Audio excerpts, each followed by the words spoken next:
In this video, I'll show you how to create walk animations in Canva. Let's get started. Open a new video project in Canva.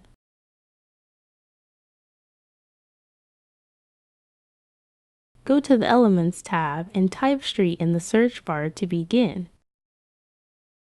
Click on Graphics or Photos. For this example, select Photos. Choose the street photo and click to add it to your page. Resize the photo.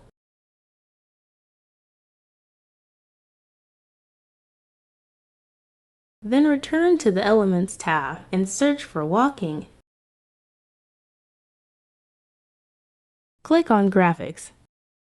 Select Animated Graphics.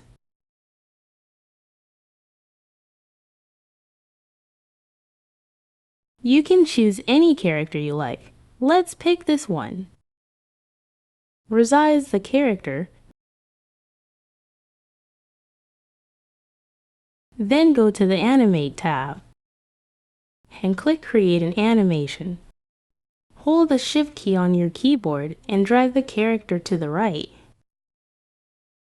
Next, click the Movement Styles drop-down and select Steady.